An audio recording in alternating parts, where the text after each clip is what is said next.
believe me that sometimes I cannot sleep. Croyez-moi, parfois je ne peux pas dormir parce que je pense aux gens de Gaza. Si ce massacre continue, ce sera un souvenir durable, non seulement pour ceux qui sont directement touchés, mais aussi pour le reste du monde. Cela servira également d'exemple pour ceux qui sont prêts à sortir et à tuer leurs ennemis. For other people who are willing to go out and kill their enemies.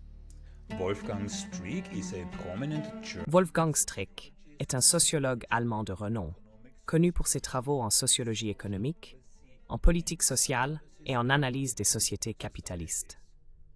Jusqu'en 2014, il a été directeur de l'Institut Max Planck pour l'étude des sociétés à Cologne, en Allemagne, un institut de recherche de premier plan dans les domaines de l'économie politique et des sciences sociales.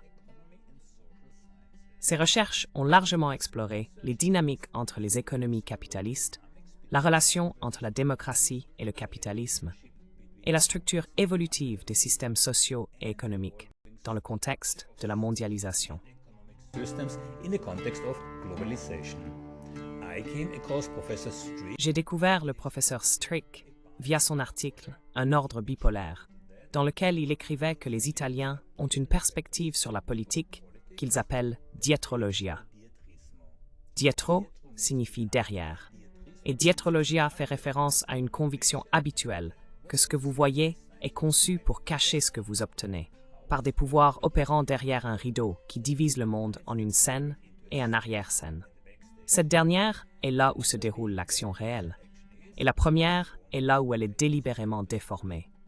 Vous lisez quelque chose, ou l'entendez à la radio ou à la télévision, et en tant que dietrologue bien formé, vous vous demandez non pas tant ce qu'on vous dit, mais pourquoi on vous le dit, et plus important encore, pourquoi maintenant. And more importantly, why now? Keep this in mind next time you watch the news. Gardez cela à l'esprit la prochaine fois que vous regarderez les informations. En tant qu'analyste du comportement, ayant étudié la tromperie, la manipulation et la persuasion, cela a bien sûr éveillé mon intérêt. Ensuite, un spectateur de ce même podcast m'a envoyé l'article du professeur Streeck, Maître et serviteur. Cet article reflète un auteur profondément critique des actions militaires d'Israël à Gaza, les considérant comme catastrophiques et inhumaines. L'article est particulièrement critique du rôle que jouent les États-Unis et l'Allemagne en soutenant Israël à la fois matériellement et diplomatiquement. Le point de vue du professeur implique un profond scepticisme quant aux motivations et aux actions des gouvernements et des politiciens impliqués dans le conflit. And politicians involved in the conflict.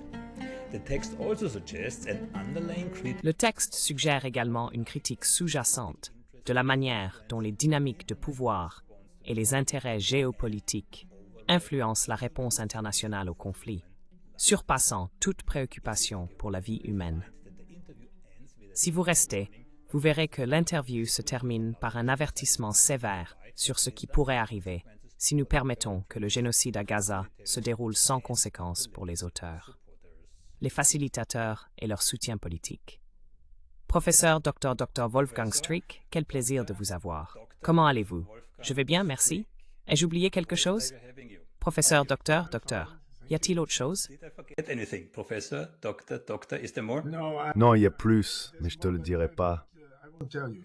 Okay. Very modest, yeah? D'accord, très modeste, n'est-ce pas? Vous êtes un sociologue économique allemand et directeur émérite de l'Institut Max Planck.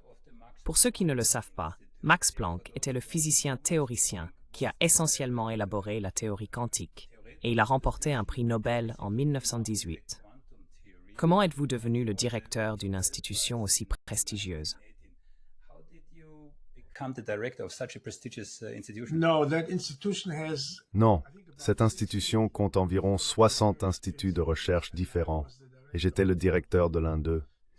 Donc pas le successeur direct de Max Planck, car il a vécu il y a longtemps. Maintenant, nous sommes ici. Now we're alive here. Yes, very, very true. We have Oui, très vrai. Nous avons convenu de discuter de la situation au Moyen-Orient, en particulier du conflit israélo-palestinien, faute de meilleurs termes. je vous ai vu parler très éloquemment de ce sujet. Avec un arrière-plan allemand comme le vôtre, c'est particulièrement remarquable en raison du biais général du gouvernement allemand envers ce conflit spécifique. Si nous commençons par la situation générale à Gaza, avant d'entrer dans les détails, quelle est votre opinion? General situation in Gaza, before we dive into detail, what's your view? On general situations, it is hard to have a view because Eh bien, il est difficile d'avoir une vue d'ensemble car la situation est très spécifique. Je ne parle pas en tant que représentant du gouvernement allemand ou du peuple allemand. Je parle en tant qu'observateur de ces événements incroyables qui se déroulent actuellement. Après une période en Europe où nous pensions pouvoir compter sur une paix durable, du moins dans notre région, nous assistons maintenant à ce qui semble être l'un des phénomènes les plus étonnants et troublants de la politique internationale de ma vie. Et je suis né après la Seconde Guerre mondiale. And I was born after the Second World War. Of course, there was the Vietnam War, but this was. Bien sûr, il y avait la guerre du Vietnam, mais c'était loin, et c'était une guerre américaine, ou du moins c'est ce que nous pensions. Quand nous étions jeunes, nous descendions dans la rue pour protester contre ce massacre absolument ridicule et insensé. Maintenant, nous voyons deux guerres en même temps et nous vivons dans ce pays. Je dirais qu'en Europe en général, nous assistons à un exercice collectif d'oubli, de négligence, de ne pas parler des choses. Cela est particulièrement vrai en Allemagne et c'est absolument troublant. Particularly in Germany, and that is absolutely disturbing. Et vous êtes situé en Allemagne, c'est bien ça? Yeah, Oui, je suis à Cologne en Allemagne. Germany. Yeah. So what we see in other Alors, ce que nous voyons dans d'autres pays, c'est un fossé entre les gouvernements et le peuple. Cela est évident dans les manifestations à grande échelle. Quelle est la situation en Allemagne? Nous connaissons la position du gouvernement allemand, mais qu'en est-il du peuple? But what about the people? No, How it do they see is the conflict? similar in the sense that if you look at C'est similaire dans le sens où, si vous regardez les sondages d'opinion, une enquête récente a montré que seulement 25% des personnes exprimaient leur soutien au gouvernement allemand et à sa position sur Gaza. En revanche, 61% ne l'approuvaient pas. Ce que nous voyons ici est un phénomène d'élite parmi les médias et la politique allemande, avec très peu d'exceptions, comme Sarah Wagenknecht. Les autres ressentent une obligation de soutenir le gouvernement israélien, quoi qu'il arrive. Parfois à la télévision, vous voyez des enfants à Gaza essayant désespérément de saisir du riz ou des pâtes qui sont livrées. Ils pleurent et meurent de faim. Nos journalistes télévisés ne peuvent parfois pas éviter de montrer ces images, mais seulement pendant 2 ou 3 secondes. Sinon, il y a une décision collective de ne pas penser aux réalités de ce conflit qui se déroule. realities, the unfolding realities of this conflict. For example, to pretend that the 30,000 Par exemple, prétendre que les 30 000 morts et 70 000 blessés jusqu'à présent peuvent être considérés comme une réponse raisonnable et proportionnée aux événements du 7 octobre est problématique. Dès la première année d'études en droit international, on apprend que le droit de légitime défense d'un pays n'est pas illimité. Il doit y avoir un certain degré de proportionnalité dans ce que vous faites à l'autre partie. De plus, nous ne savons même pas si c'est techniquement une guerre. Cette zone est occupée par Israël depuis 1968. Dans les zones occupées, le droit international exige que la puissance occupante s'assure que les personnes qui y vivent sont en sécurité et ont suffisamment à manger. L'ordre public doit être maintenu par la puissance occupante. De plus, il y a une obligation pour la puissance occupante de tenter de mettre fin à l'occupation dès que possible, avec une sorte de règlement. Rien de tout cela n'est observé là-bas. of settlement. Nothing of this can be observed there. And most commentators, political La plupart des commentateurs, politiques ou autres, ignorent le fait que des événements ont eu lieu avant le 7 octobre. Même à l'ONU, lorsque Guterres a dit que le 7 octobre ne s'était pas produit dans un vide, l'ambassadeur israélien a presque explosé. ambassador, right? Yeah. He almost exploded. Yeah. It's absolutely unbelievable.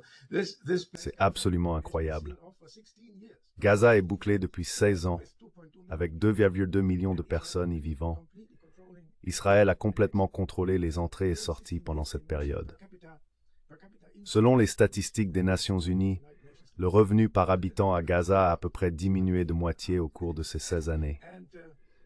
Dans ce pays, si vous dites que le 7 octobre ne s'est pas produit dans un vide, vous reconnaissez une préhistoire qui remonte au massacre dans les camps de réfugiés de Sabra et Shatila, au Liban. Ce massacre a été perpétré par la soi-disant milice chrétienne du Liban, qui était protégée par l'armée israélienne envahissante. L'armée israélienne a permis à la milice d'entrer dans les camps avec une intention claire de tuer quiconque ils trouvaient. Ils ont bouclé le camp et ont donné à la milice 2 jours pour faire ce qu'ils voulaient. En fait, ils ont même fourni des dispositifs pour éclairer la zone pendant la nuit, afin que les meurtriers puissent trouver leurs victimes. Murderers to find those that were to be murdered. I think we're talking 1982, which marked the. Je pense que nous parlons de 1982, qui a marqué le moment où la politique israélienne a abandonné la solution à 2 États et s'est clairement orientée vers une domination complète des zones occupées, comme Netanyahou l'insiste aujourd'hui. Il faut dire, et je le répète toujours quand j'en parle, qu'après Sabra et Shatila, le général commandant, qui est ensuite devenu Premier ministre Ariel Sharon, a déclaré au Parlement israélien « Ce n'était pas nous, ce sont les autres qui ont fait le massacre. Nous avons les mains propres. » Ensuite, il y a eu une énorme manifestation de masse par les Israéliens contre cette décrépitude absolue. Je me souviens que c'était soit 400 000, soit 4 millions de personnes, peu importe. C'était une manifestation massive. Malheureusement, le monde a changé de telle manière que nous ne voyons plus de telles choses. The world has changed in such a way that we don't see such a thing. Yeah. The world, but especially Israel, has moved to the right. Le monde, en particulier Israël, a viré à droite. Un peu de contexte sur Sabra et Shatila. Arafat a accepté de quitter le Liban pour Tunis, sous l'hypothèse et les assurances des États-Unis qu'il protégerait les camps de réfugiés. Il y a une certaine responsabilité partielle des États-Unis, car ils ont essentiellement donné le feu vert au gouvernement israélien. Le gouvernement israélien a ensuite illuminé les camps de réfugiés avec des projecteurs de stade, permettant à la milice chrétienne de massacrer des dizaines de milliers de personnes. C'est incroyable. L'Israélien responsable de cela est ensuite devenu Premier ministre, ce qui n'est pas une exception. Si nous regardons plus loin en arrière, en 1948, des membres de la Haganah, du Lehi et de l'Irgun sont également devenus premiers ministres par la suite. Also later became prime ministers. Yeah. Well, So it's you know, these are. Eh bien, vous savez, ce sont des événements qui se produisent parfois au début des États, lorsque différents peuples se battent. Mais après 1968, il y avait une obligation claire de la part de l'armée et du gouvernement israélien victorieux. Comme l'a dit lui-même Moshe Dayan, nous avons des documents très clairs à ce sujet. Maintenant, nous devons trouver une solution de paix parce que nous sommes maintenant en sécurité. Cependant, c'est le contraire qui s'est produit. Une autre chose dont les gens devraient être conscients, mais que vous ne pouvez même pas mentionner dans ce pays ou dans la plupart des pays européens, est la supériorité technologique absolue de l'armée israélienne. Cela signifie qu'ils n'ont presque aucune perte dans ces conflits. Les meurtres de 30 000 personnes ont été accompagnés de seulement 235 pertes israéliennes. Mori Sekir Grubri dans Hiner à 128. Accompanied by 235, which is a kill ratio of 1 to 128. Yeah, we had that before in the Operation Cast Lead. Nous avons eu une situation similaire pendant l'opération Plomb durci pendant Noël et le Nouvel An, il y a quelques années, également à Gaza. Les Israéliens ont eu environ 6 ou 7 victimes, tandis que les autres en ont eu plus de 1000. Ces faits sont souvent gardés sous silence. Il est impossible de mentionner cela dans la société civilisée ici. Même le fait qu'Israël soit une puissance nucléaire est rarement discuté. Et pas n'importe quelle puissance nucléaire, mais apparemment l'une des mieux équipées, en partie avec l'aide de l'Allemagne, qui a construit des sous-marins pour eux. Je pense qu'ils ont maintenant 6 sous-marins qui peuvent être équipés de missiles capables de transporter des bombes nucléaires. Un sous-marin est très difficile à détecter, et un sous-marin de fabrication allemande de haute qualité est probablement encore plus difficile à détecter que tout autre. UA peuvent smorptoth evskim particular dans la région à tout moment. They can be threaten anyone in the area at any moment. Not only in the area, globally. Yeah, no. Yeah. Yeah, yeah, yeah. Non seulement dans la région, mais à l'échelle mondiale. Vous venez de dire quelque chose d'intéressant. Les Allemands ont construit ces sous-marins nucléaires, n'est-ce pas? Cela signifie qu'ils ont le savoir-faire technologique. Maintenant, j'entends dire que certains groupes de réflexion en Allemagne envisagent une bombe nucléaire allemande. Donc, le savoir-faire est déjà là. Yeah, So the know-how is already there. yeah. You know, Germany signed the. Vous savez, l'Allemagne a signé le traité de non-prolifération nucléaire au début des années 1960, et c'est l'une des principales réalisations pour les Américains pour la raison suivante. Après que l'Allemagne ait finalement renoncé à tout ce qui concerne l'utilisation de la technologie nucléaire à des fins de défense, les États-Unis ont pu stationner leurs propres armes nucléaires sur le sol allemand. Nous ne savons pas combien de dispositifs nucléaires ils ont ici. C'est un secret d'État américain. Ils ont toutes sortes de militaires. Ils en ont environ 30 000.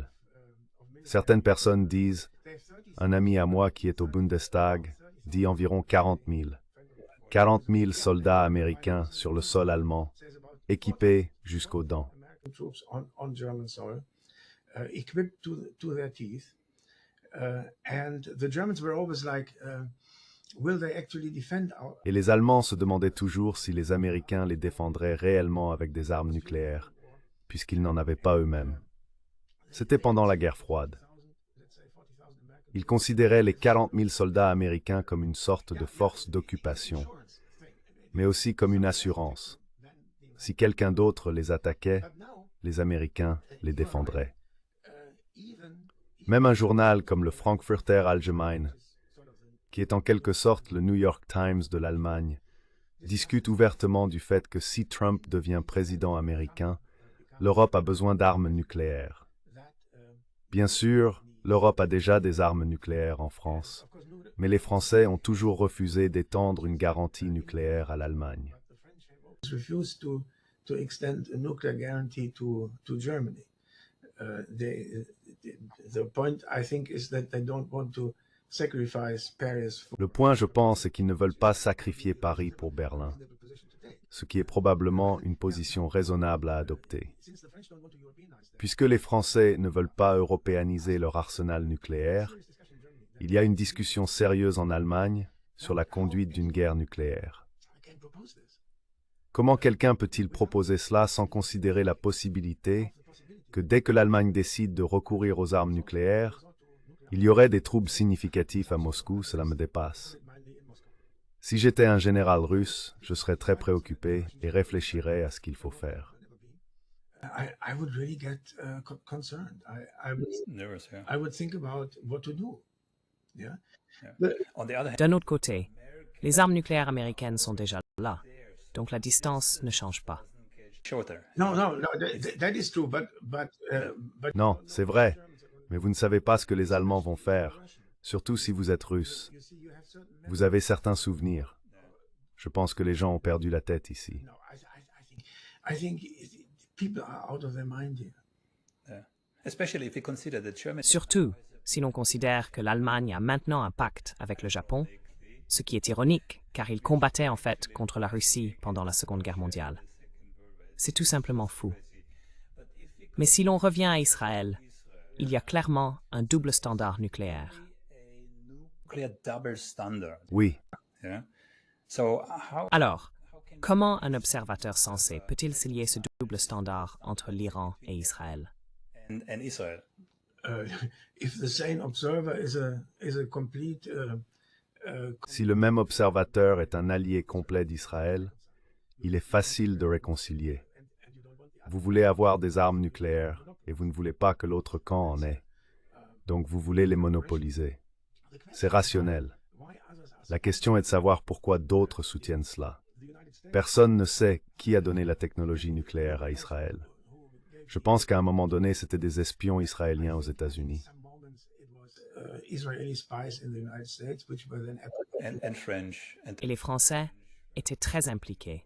the French were involved, yeah, and I think Les Français étaient impliqués, oui. Et je pense, comme vous l'avez justement dit, qu'au moment où ces sous-marins seraient construits, les Allemands devraient au moins savoir comment tirer un missile avec une ogive nucléaire. Ces sous-marins ne sont pas propulsés par l'énergie nucléaire, ils ne transportent que des armes nucléaires. C'est une différence. Mais malgré tout, de nombreux pays ont la technologie pour construire une bombe nucléaire, et je ne l'exclus pas.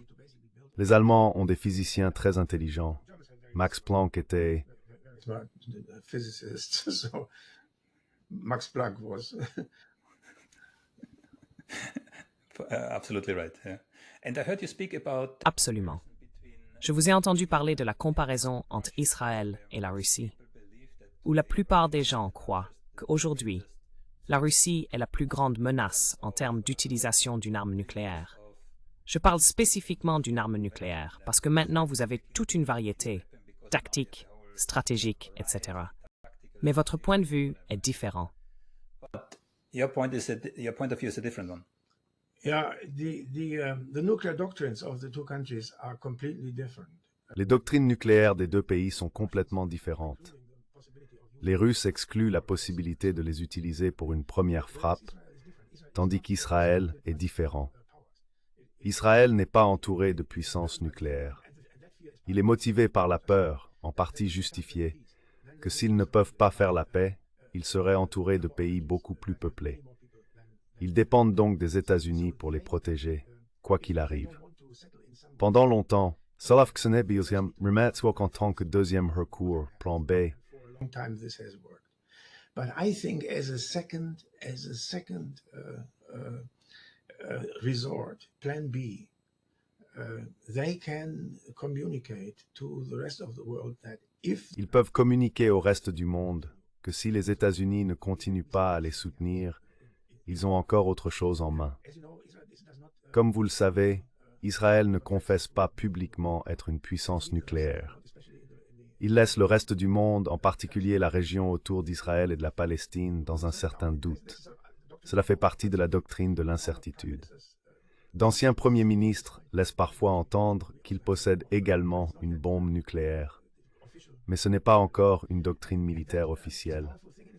Cela en soi est puissant, car cela fait sentir aux autres que s'ils vont trop loin dans une guerre avec Israël, Israël pourrait effectivement l'utiliser.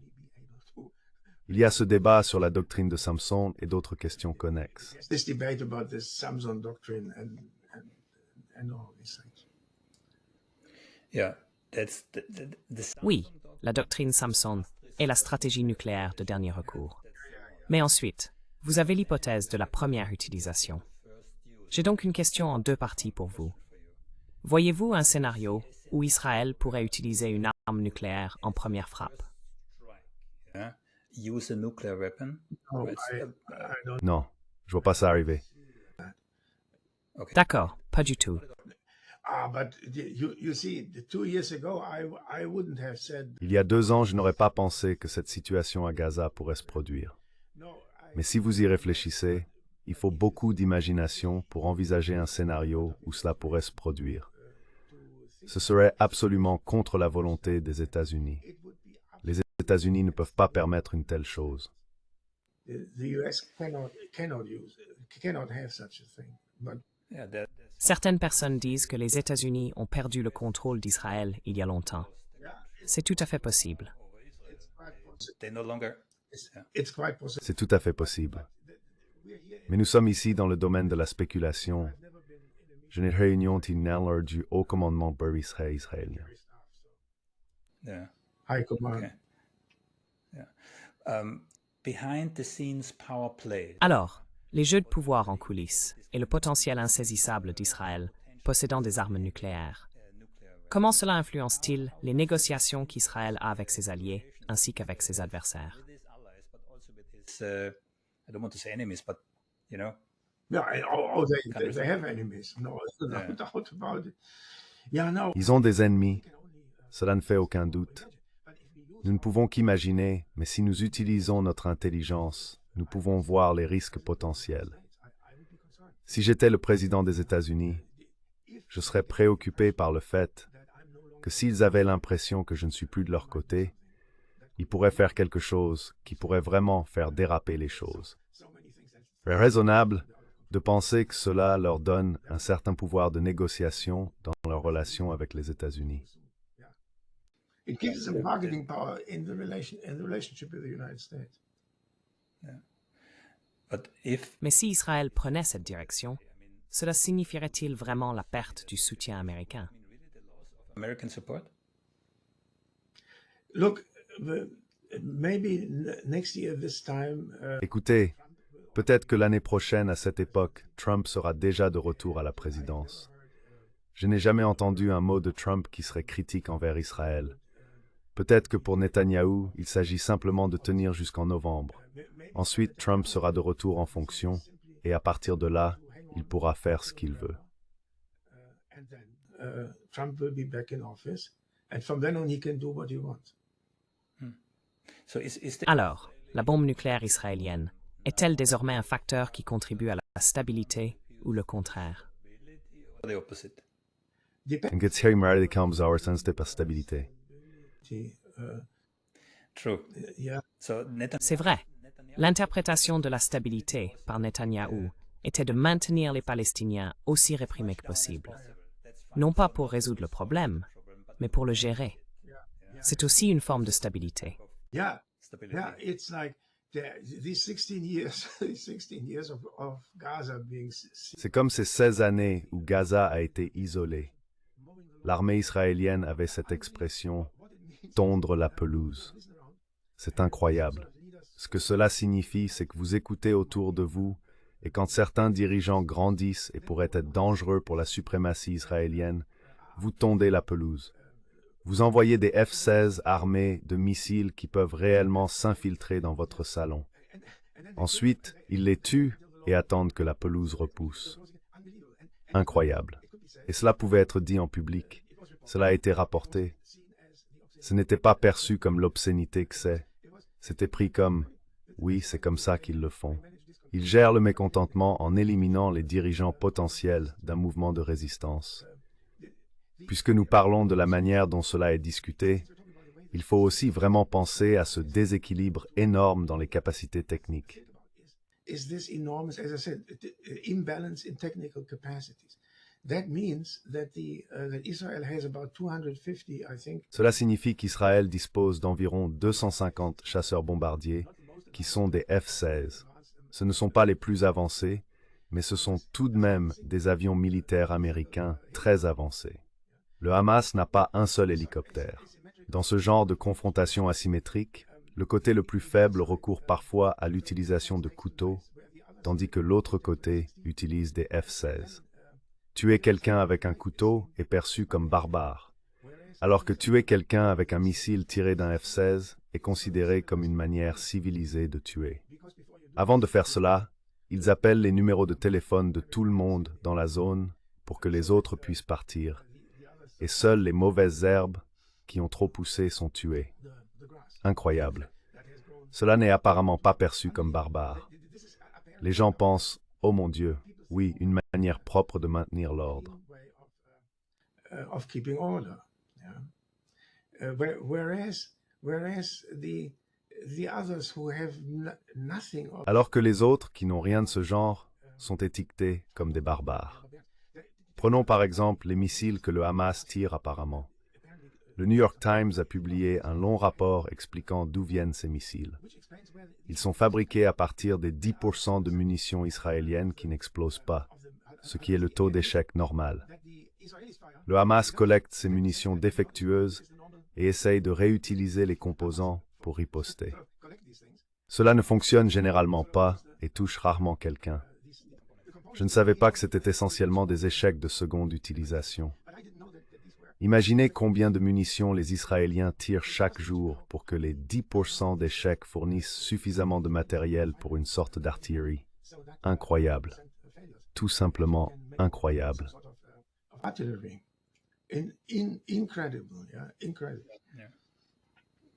Information war. Also Israel is very Guerre de l'information. Israël est très sophistiqué en matière de relations publiques. Dès le début, ils ont eu des slogans très puissants comme « Une terre sans peuple pour un peuple sans terre » ou « L'armée la plus morale du monde ». Je suis analyste comportemental. Je dis aux gens, ce sont d'excellents slogans. Les gens demandent alors, que voulez-vous dire? Eh bien, ils sont excellents parce qu'ils fonctionnent. Et ils fonctionnent depuis 75 ans. Les gens y croient encore. Ce ne sont que des slogans. Donc à cet égard, la guerre de l'information israélienne est très bonne. Israeli information warfare is very good. They have army units who Ils ont des unités de l'armée qui participent. Et c'est la raison pour laquelle, comme vous l'avez dit au tout début, la population allemande ne voit qu'un aperçu de ce qui se passe réellement sur le terrain. C'est pourquoi les Israéliens peuvent le faire, je crois. Parce que si l'ensemble des populations d'Europe ou même d'Amérique voyaient ce qui se passe vraiment, cette guerre serait terminée en un jour. Je crois en la bonté inhérente des gens. Si la majorité des gens savaient vraiment ce qui se passe, cette guerre serait terminée. They must this also war have would be power, over. of course, in the United States is a strange place. Bien sûr, les États-Unis sont un endroit étrange. J'y ai vécu pendant environ 12 ans de ma vie d'adulte. C'est étrange dans le sens suivant. Il est situé sur une immense île, le continent de l'Amérique du Nord. Il a 2 frontières, une au sud et une au nord. Ces frontières ne sont pas vraiment des frontières parce que le Canada est étroitement aligné avec les États-Unis et le Mexique est fortement influencé par les efforts anti-narcotiques américains. Donc, essentiellement tout ce qu'ils ont, c'est 2 côtes et des poissons. So all they have is these 2 coastlines, and And fish. yeah. And sometimes. Et parfois, certains dispositifs en provenance de Chine, comme des ballons, survolent le pays.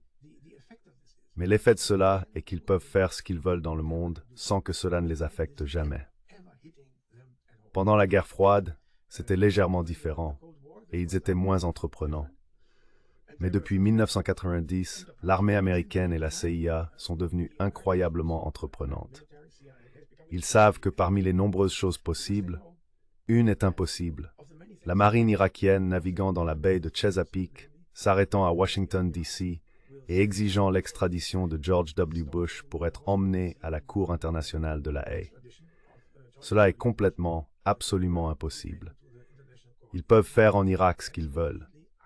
Ils terminent généralement leur mission lorsqu'elles ne sont pas encore du tout accomplies parce qu'ils perdent simplement intérêt. Les important pour eux de gagner une guerre. It is not important for them to win a war. Par exemple, regarde l'Afghanistan. Afghanistan is an example. L'Afghanistan en est un exemple. Ils ont aussi ces ratios de tués. Je veux dire, ils ne perdent presque jamais. Depuis la guerre de Corée, il n'y a eu presque aucune perte américaine. There are almost no American losses. You said kill ratios. Yeah. Vous avez mentionné les ratios de tués. Madeleine Albright a déclaré sur CNN qu'elle trouvait justifié que 500 000 enfants irakiens soient morts de faim. Le journaliste a été surpris par sa réponse. Yeah. By her response. Oui, Ratio de tués, c'est ce que vous avez dit. The kill ratio is in the terms le ratio de pertes en termes de l'armée américaine est la relation entre nos pertes et les pertes de l'autre camp. Pendant la guerre du Vietnam, les Américains ont perdu environ 50 000 personnes sur une période de 20 ans. Pendant ce temps, les Vietnamiens ont perdu entre 2 et 3 millions de personnes, ce qui ne peut pas être compté précisément, car beaucoup ont été tués de manière à ne laisser aucun reste, souvent en raison de brûlures. Dans les années 1960, les États-Unis comptaient environ 50 000 décès dus à des accidents de la route par an. Had 50,000 per year, 50,000 travel accidents in car travel. Death, I mean traffic death. Yeah. The same number as they had in 20 years in Vietnam. Le même nombre qu'ils avaient en 20 ans au Vietnam. Donc les Américains peuvent se permettre ces pertes incroyables. Ils n'ont pas à y penser beaucoup. Il faut dire qu'ils ne prennent pas non plus bien soin de leurs soldats de retour. Je veux dire, un nombre énorme de décès par drogue aux États-Unis sont d'anciens vétérans de guerres étrangères. Are former veterans of the foreign war. And one active duty. Un membre actif des forces armées, un jeune homme de 23 ans, vient de se brûler il y a 2 jours. Je ne suis pas sûr s'il était pilote. Like 2 days Yeah. Oui, I mean, what Je veux dire, quelle terrible façon de mourir. to go? I think you said you were a behavioral scientist.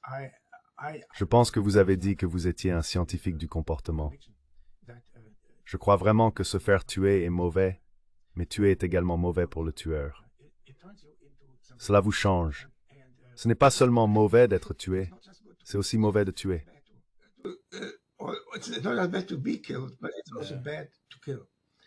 Yeah. Massive rates of PTSD, alcoholism, Des taux massifs de SSPT, d'alcoolisme et de toxicomanie affectent les anciens soldats.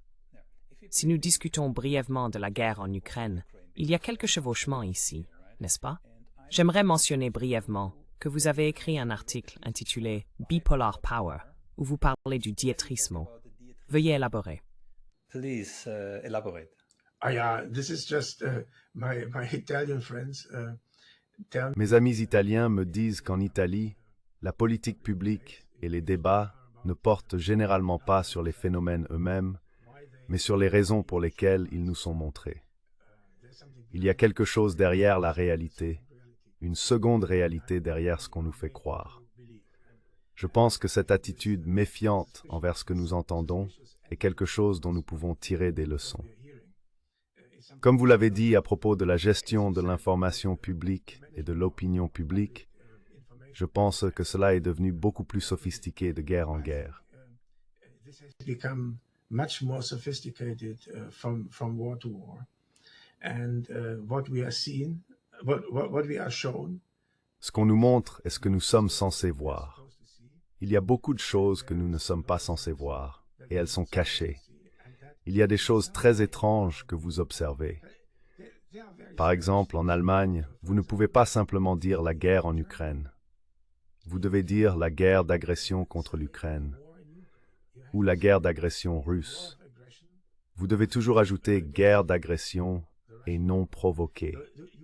Dans les pays anglo-saxons, c'est non provoqué. C'est stéréotypé. Comment amenez-vous les gens à faire cela, à suivre ce qui est dans... It's stereotypical. It's stereotypical. How do you get this? How do you get people to do this? Yeah, to follow what in the Nazi period in Germany was called a Sprachregelung. Pendant la période nazie en Allemagne, cela s'appelait Sprachregelung, ou régulation de la parole. Je dis parfois que nous vivons dans un pays où, 2 jours après la Machtergreifung en 1933, lorsque Hitler est arrivé au pouvoir, les gens ont cessé de dire bonjour lorsqu'ils se rencontraient dans le bus. À la place, ils disaient « Heil Hitler » avec un visage complètement impassible, comme si cela avait toujours été la salutation du matin. Klemper stempel the Morse Dresde. Klemper writes this in his memoirs in Dresden. Usually, I mean, there were people. I must say, there were people who. D'habitude, je dois dire, il y avait des gens qui évitaient cela. J'ai oublié le nom, mais il y avait quelqu'un qui, pendant tout le Troisième Reich, disait toujours Hitler au lieu de Heil Hitler. D'autres pensaient qu'il avait mal parlé ou quelque chose comme ça, et il a survécu jusqu'à la fin. Il refusait de dire Heil. Until the end, he refused to say Heil. There are a number of social science experiments. Il existe un certain nombre d'expériences en sciences sociales. Une qui me vient à l'esprit consiste à placer quelques participants dans une salle d'attente et à faire sonner une cloche à des intervalles irréguliers. Chaque fois que la cloche sonne, tout le monde se lève. Ensuite, de vrais patients arrivent, comme s'il s'agissait d'un cabinet médical. Après quelques sonneries, ces vrais patients commencent également à se lever à chaque fois, sans savoir pourquoi. La partie intéressante est que finalement, les participants originaux partent et seuls les vrais patients restent. Pourtant, ils continuent tous à se lever chaque fois que la cloche sonne. Them kept standing up every time this bell was ringing. Yeah. Ah, yeah. So there's from peer pressure, Oui. all kinds of other psychological mechanisms. Donc il y a la pression des pairs et divers mécanismes psychologiques qui font que cela fonctionne. Mais pour revenir à ce que vous avez dit, l'Amérique peut facilement se retirer. L'exemple le plus récent est l'Ukraine. Ce que j'entends, c'est que l'Amérique perd de l'intérêt ou du financement pour l'Ukraine. C'est pourquoi le président ukrainien était même en Arabie Saoudite pour chercher du soutien. L'Amérique peut se permettre de se retirer de l'Ukraine, déléguant l'effort de guerre à des pays comme l'Allemagne. Ma question pour vous est, quelle est la probabilité réelle d'un conflit de l'OTAN? The chance of a NATO conflict with Russia. Yeah, Oui, je refuse d'exclure quoi que ce soit, très sérieusement parlant. Vous voyez, l'Allemagne était, jusqu'à il y a 2 ans, un pays où le pacifisme d'après-guerre régnait encore très fortement. Les gens ne pouvaient tout simplement pas imaginer une telle chose. Maintenant, je pense que notre chancelier a tracé la dernière ligne rouge, qui est de ne pas livrer ses missiles de croisière à l'Ukraine. delivering these cruise missiles to Ukraine, the towers, and he seems to have staked his fate as Et il semble avoir misé son sort en tant que chef du gouvernement sur cette promesse. Maintenant, même au sein du Parti social-démocrate, cela n'est pas toujours soutenu. Les Verts y sont absolument favorables. the Greens are absolutely for Taurus. Amazing. Incroyable, le Parti vert. Donc vraiment des va-t-en-guerre. Mongers. Yeah, and you could Oui, et on pourrait spéculer sur la façon dont cela est possible, mais il semble penser que les guerres sont un moyen utile et productif de nettoyer le monde et d'établir le républicanisme démocratique partout en remplaçant tous ces empires maléfiques. Il y a une sorte de mentalité de croisade si vous écoutez certains d'entre eux. Par exemple, lorsque la guerre a commencé, notre ministre des Affaires étrangères, qui est du Parti vert, Baerbock, très tôt dans la guerre, a déclaré que l'objectif allemand était de capturer Poutine et de l'emmener devant la Cour internationale de La Haye. Comment pouvez-vous dire cela en tant que ministre des Affaires étrangères, qui l'on pourrait penser devrait garder ouverte la possibilité que pendant cette guerre, il pourrait y avoir un moment où il est urgent de mettre fin aux tueries. L'idée était que cette guerre se terminerait avec des chars allemands, américains ou autres entrant à Moscou, avec Poutine se rendant et acceptant d'être emmené devant le tribunal. surrendering and agreeing to be taken to C'est un monde fantastique. completely dangerous to them. C'est complètement dangereux parce que l'art de la diplomatie et de la politique étrangère a disparu. Il faudrait inclure la possibilité qu'à un moment donné, vous voyiez une lumière et puissiez mettre fin aux tueries avec une sorte de règlement intermédiaire. Maintenant, vous excluez que vous en discutiez un jour. Vous envisagez un scénario de victoire si irréaliste que vous ne pouvez pas continuer la guerre indéfiniment parce que cette victoire n'arrivera jamais. That you can't continue the war forever because that victory will never occur. I interviewed US Ambassador Charles Freeman 2 or 3 days. J'ai interviewé l'ambassadeur américain Charles Freeman il y a 2 ou 3 jours, et il a dit que la diplomatie américaine est morte. Ensuite, nous avons l'interview de Tucker Carlson avec Poutine, où Poutine dit qu'il ne se souvient pas de la dernière fois qu'il a parlé à Biden. Je peux lui pardonner, parce que si vous regardez Biden, cela n'a pas de sens. Ce type ne peut même pas conduire sa propre voiture. Il apparaît comme quelqu'un ayant des déficiences mentales, de l'Alzheimer ou de la démence. C'est votre spécialité, pas la mienne. Or something. It's your specialty, not mine. But but I think Je pense que c'est tout à fait possible. En vieillissant, les gens peuvent se sentir plus responsables du monde qu'ils laissent derrière eux lorsqu'ils meurent. Je ne sais pas. responsible for the world that they leave behind when they die. I don't know. If there's still the mental capacity to make this S'il y a encore la capacité mentale pour faire ces évaluations, Biden ne serait pas le premier président avec des problèmes mentaux, indice Ronald Reagan. Ensuite, il y a les pouvoirs en arrière-plan, ce que Trump appelle l'État profond, qui s'accrochent au pouvoir et font tout ce qu'ils peuvent pour nous convaincre qu'il est toujours le commandant en chef et apte à ce rôle. Vous voyez cela dans toute la rhétorique. you see this all in the rhetoric. Oui, certainement. But very briefly, Nord Stream, I cannot Mais très brièvement, Nord Stream. Je ne peux pas vous laisser partir avant que nous discutions de Nord Stream. J'ai une vidéo entière où j'ai rassemblé toutes les déclarations du monde entier, des politiciens, en commençant par Biden jusqu'à Lula et Blinken. Ce qu'ils ont dit qu'ils feraient ou ont fait.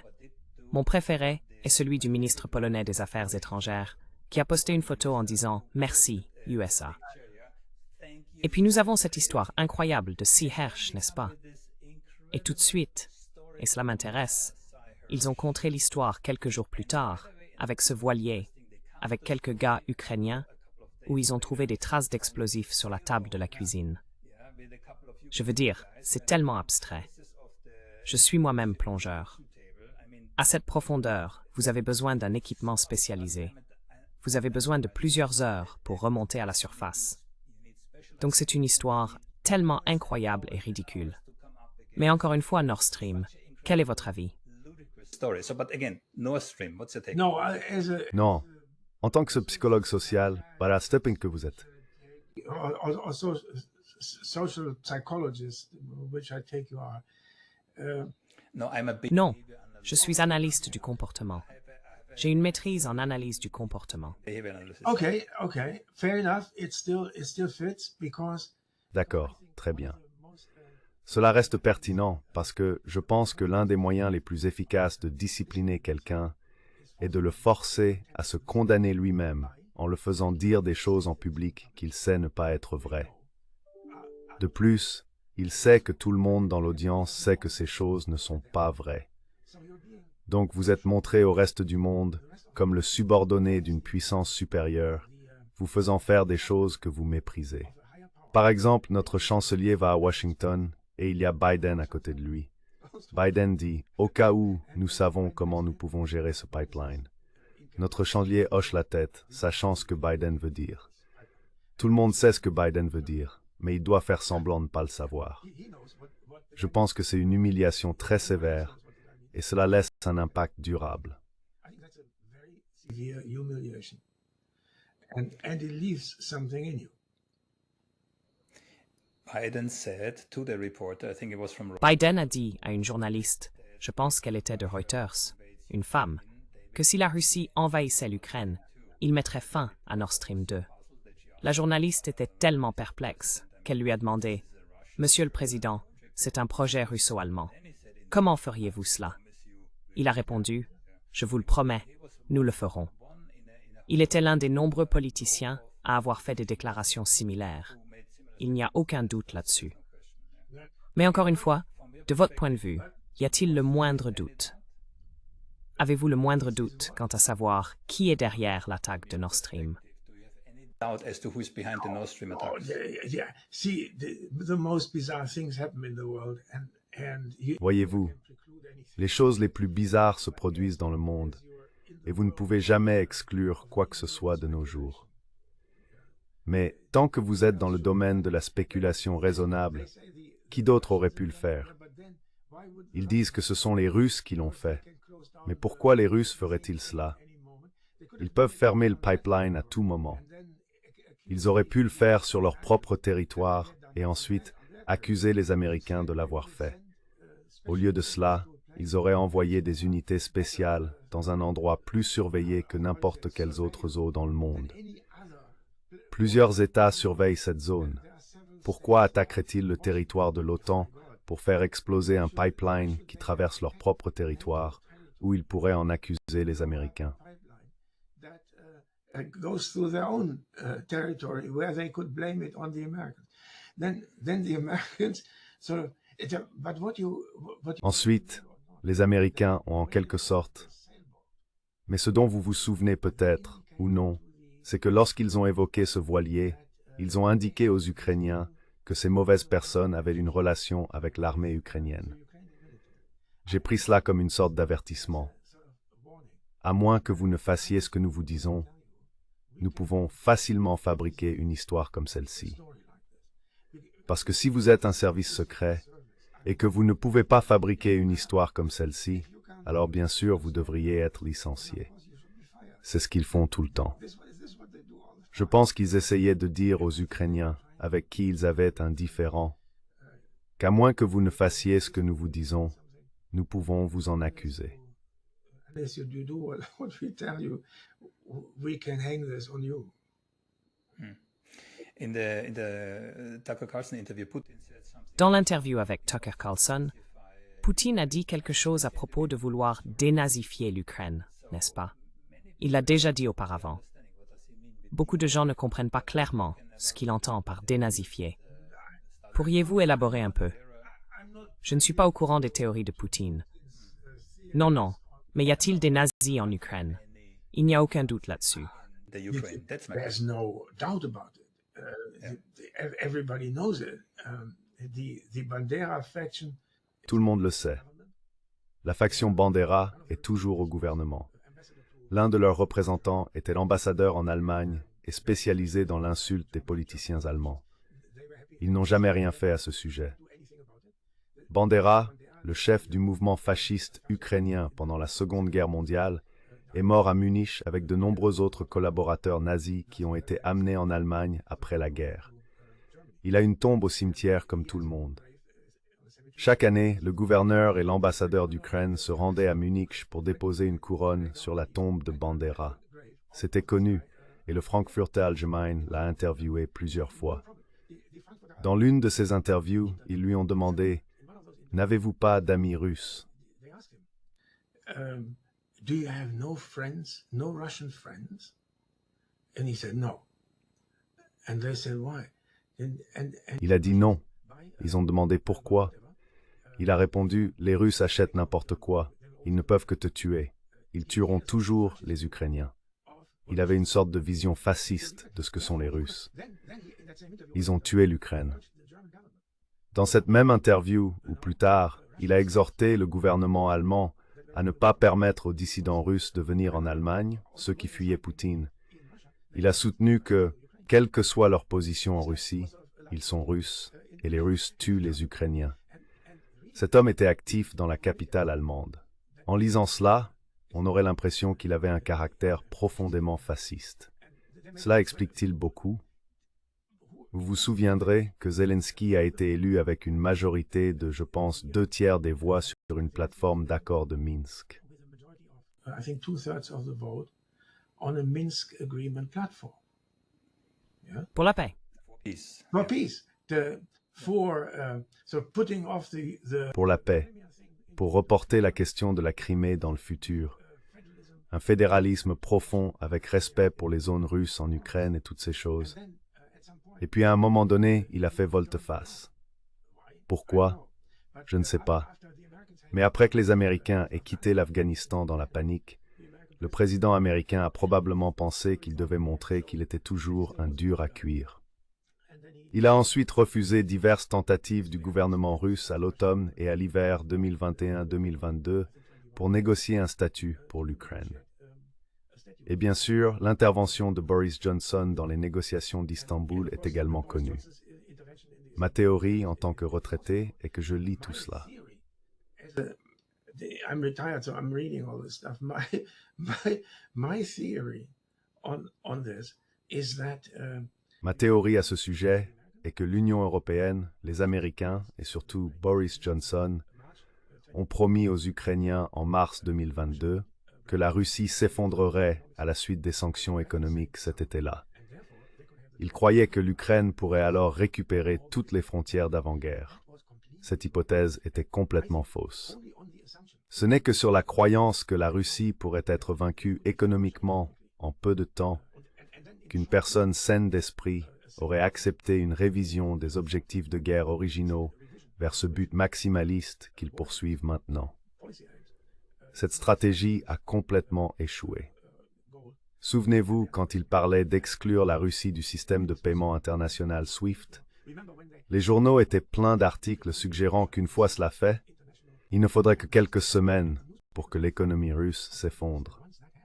It would take only a few weeks and the Russian economy would break down. Today the Russian economy does better than the German economy. Aujourd'hui, l'économie russe se porte mieux que l'économie allemande, ce qui nous ramène à Nord Stream. Une chose que je ne comprends pas, c'est la perturbation du gaz bon marché et de haute qualité de la Russie vers l'Allemagne. J'ai parlé à de nombreuses personnes à ce sujet, y compris Noam Chomsky et le professeur Jeffrey Sachs. Ils parlent tous de la désindustrialisation de l'Europe, et spécifiquement de l'Allemagne. Cet effet est massif. Donc, si vous supposez que les États-Unis étaient impliqués dans cela, If you assume, let's say the US were involved in this, yeah, a NATO country attacks the critical infrastructure. un pays de l'OTAN attaque les infrastructures critiques d'un autre pays de l'OTAN, ce qui aura des implications pour les générations à venir. Cela est simplement balayé sous le tapis. C'est ce qui me déconcerte. N'y a-t-il personne en Allemagne? Je veux dire, la population allemande. Maintenant, les manifestations des agriculteurs s'étendent à travers l'Europe. Les agriculteurs ont besoin d'engrais. Les engrais nécessitent des carbones. Donc il y a un lien indirect, n'est-ce pas? Il n'y a pas de prise de conscience plus élevée des conséquences de ce genre d'actes, qui sont en quelque sorte niés, comme s'ils n'avaient jamais eu lieu. Vous n'entendez plus rien. Negate it. Never happened. You don't hear anything anymore. Yeah, don't ask me. Oui, ne me demandez pas à ce sujet. C'est quelque chose que les historiens exploreront dans 10 ou 15 ans. Si nous sommes encore en vie, ce sera un miracle. And it's a miracle.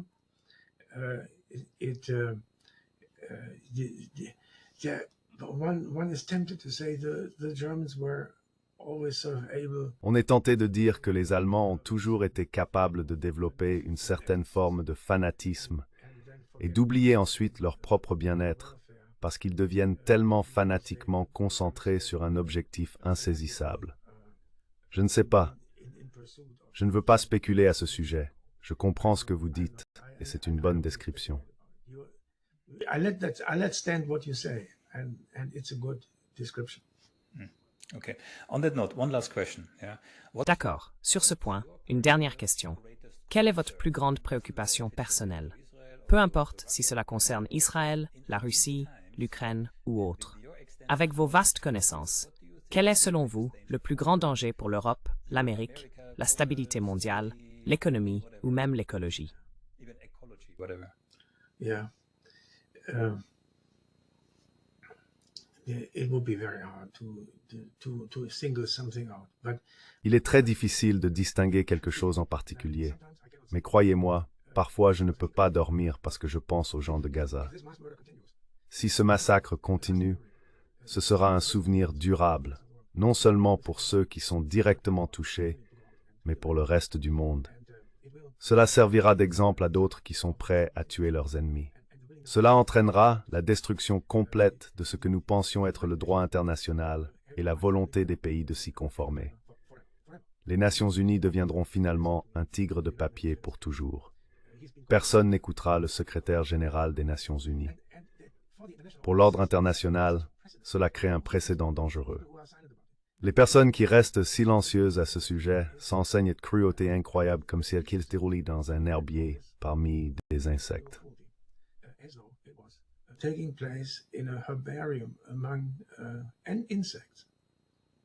Yeah, it is not just that there are now 30,000 people. Ce n'est pas seulement qu'il y a 30 000 personnes mortes. il doit y avoir encore plus de personnes blessées, avec une jambe en moins, un bras en moins. Il doit y avoir des enfants dont les parents sont morts, beaucoup d'orphelins. Ensuite, il doit y avoir des parents dont les enfants sont morts. J'ai 4 petits-enfants. Mon Dieu.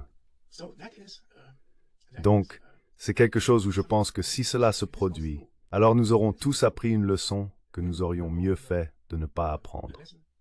Oui. Donc, vous craignez la répétition et juste une détérioration des normes des relations internationales. Qui, après cela, serait prêt à retirer son armée si le secrétaire général des Nations Unies leur dit que c'est une catastrophe humanitaire? Les catastrophes humanitaires semblent alors être acceptables après ce qui se passe. Acceptable after what is happening there. I know one thing for sure, whatever mental gymnastics are... Je sais une chose avec certitude. Quelles que soient les acrobaties mentales que nos politiciens exécutent pour nous convaincre que tout cela est acceptable, ces images qui sortent, c'est le premier génocide qui est essentiellement diffusé en direct, entreront dans le subconscient des gens. Elles y resteront. Nous apprenons des instincts et il y aura des conséquences attachées. J'ai juste peur que les résultats puissent être différents de ce que ceux qui participent à cette guerre ou la prolongent avaient anticipé. Mais professeur Strick, j'apprécie vraiment votre temps. Vous avez été très généreux. Malheureusement, nous avons dû discuter d'un sujet si sombre. J'espère que quelque part, au bout du tunnel, il y a une lueur d'espoir pour nous tous. The tunnel, there is a silver lining for all of us. C'est ce que nous espérons. Merci. Thank you.